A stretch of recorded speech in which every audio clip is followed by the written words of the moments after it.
Hey, congratulations on your new gig at Big Company Inc. and welcome, where we love all of our employees and all of our customers and support all points of view and embrace all ideologies, as long as you agree with us 100% of the time.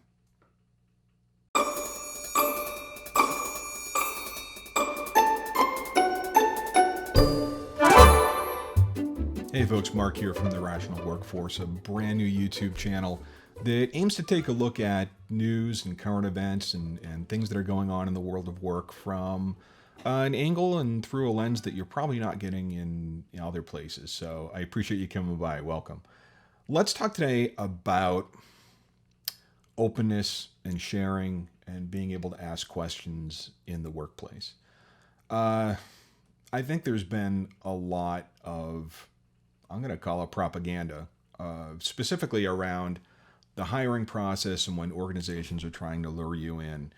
And there's a lot of discussion around, we're an open environment, we're a family, we welcome all points of view, all walks of life. And, I think that those are probably very well intentioned, but in a lot of instances, you get into an organization and sometimes you realize that's not the case. I've seen it happen before personally, just in conversations with friends and hallway conversations at events. You kind of get the sense that other people have felt this a little bit too, where maybe you can ask questions as long as they're the right questions, or you can share your points of view as long as they kind of line up with the orthodoxy of your manager, that person's manager, the CEO, right? Is it really about understanding and embracing all points of view, or do you have to fall in line or shut up? It's a really interesting question, and we've actually commissioned some research on this that we hope to be sharing with you within the next couple of months that aims to get a look from a statistics, non-emotional, fact-based view at, are these things really happening in the workplace or not? I can't wait to uncover that with you. But just based anecdotally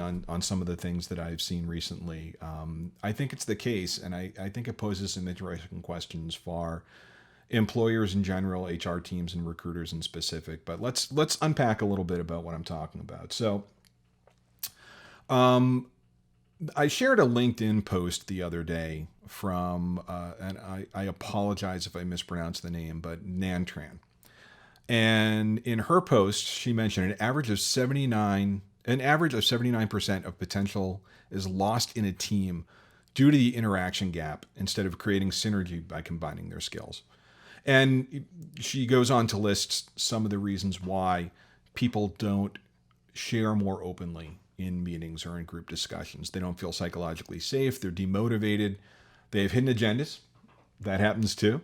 They don't believe in themselves. They don't believe in the company, etc. You can come check me out and follow me on LinkedIn if you don't already and see this post. And, some of the comments that I made about it really ring true today in more areas than one. Now, I think she was covering it from a standpoint of, how many people feel silenced in a meeting and might have exceptional ideas to be able to move a project or the company forward, and they just sit on it because for whatever reason or another, they don't feel like it's a safe place or confident enough where they can share that with a broader group.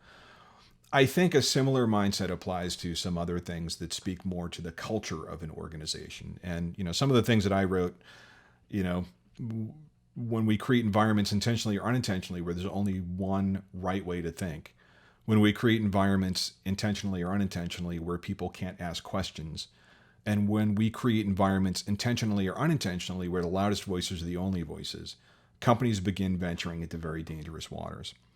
And where I think this comes to roost culturally is we're starting to see consumer backlash on all these different brands, particularly over the past couple of weeks and months.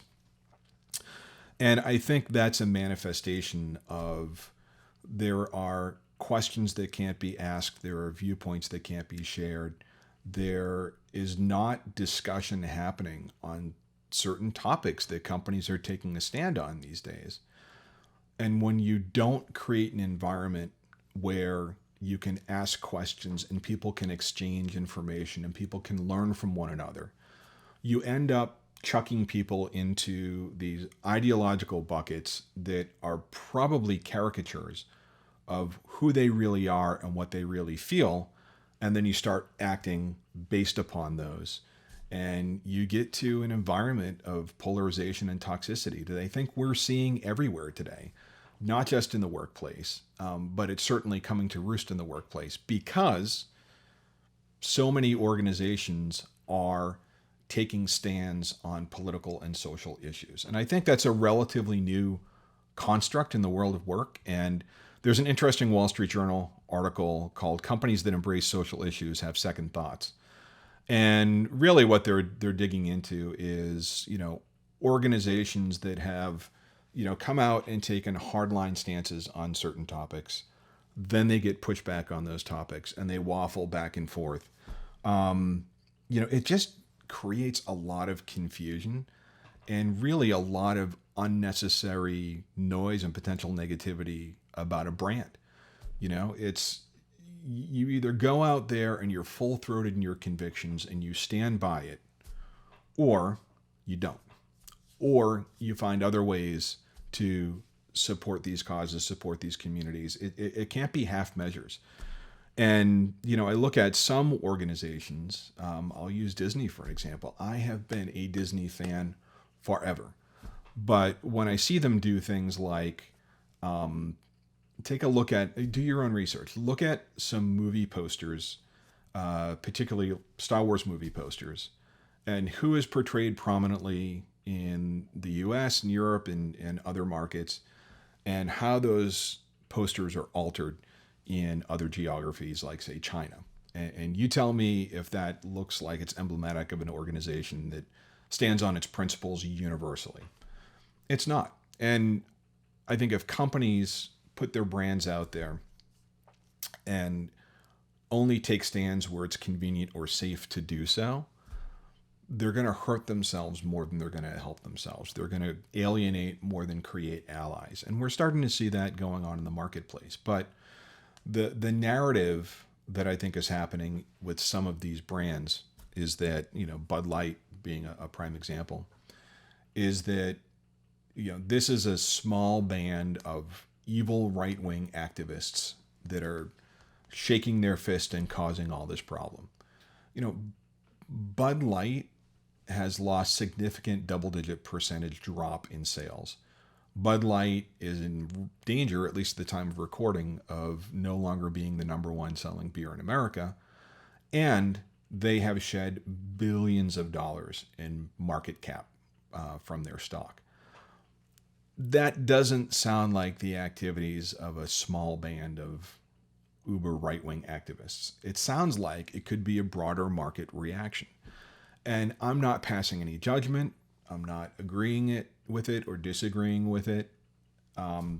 It's just a case of when you create environments where there are certain topics that can't be discussed, here's the way you need to view this, and there's no other ways around it. And if you ask questions or you're unsure or you're not certain how to talk about certain things, you immediately get branded with an ist or an ism or any of the other pejoratives that come to mind out there. And it's tough. Again, it creates that environment where people are just polarized. So I think it's so important for our leaders. I think it's so important for managers, for employers, for HR teams to not shy away from creating an environment where people can have questions about things, where people can find out more about the stances that companies are taking internally without fear of retribution. Because when you can open up the floor for discussion or question, then you have an opportunity to explain. You have an opportunity to have a dialogue, and you have an opportunity to diffuse things. Now, it's different from a consumer perspective, right? I've done videos before where I talk about the concept of bridging, right? If your brand was known as A and you want to pivot your brand to being known as B, when you make that rapid change, it doesn't even have to be a controversial topic. It's jarring. For those of you who are a certain age like me, Gen Xers, and you remember New Coke and Classic Coke, there's an example. Couldn't have been less controversial from a content standpoint. But when you rapidly change without creating a bridge from the old to the new, you're gonna throw people off. And in this environment today, that dynamic gets branded all sorts of ugly things that only deepen the trenches more.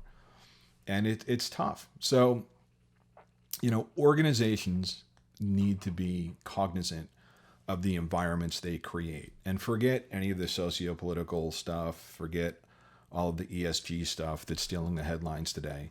Just take a look at dynamics in a meeting, right? And if there are voices that are loud and shout down others or drown out others or suck the oxygen out of the room so people feel like they can't get a word in edgewise, as a manager, as a leader, you need to be guarded for that, and you need to step in where necessary and make sure you're creating an environment where those other voices can be heard. So definitely want to unpack this topic a little bit more. Some of the things that I want to cover in this channel are a little thorny.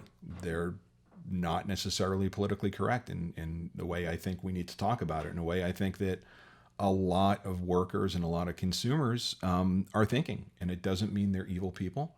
It doesn't mean that there's anything nefarious going on. It just, a lot of it's misunderstanding. And I really want this channel to be a place where we can talk about these things without judgment, and just have more of a forum for hearing viewpoints that maybe you're not getting elsewhere. So anyway, would love to hear what you think on this topic. Would love for you to subscribe to the channel. I hope I've earned that. I know we're early days thus far, but if you're enjoying this content, if it's resonating with you, if it's making you think, if it's pissing you off, you know what?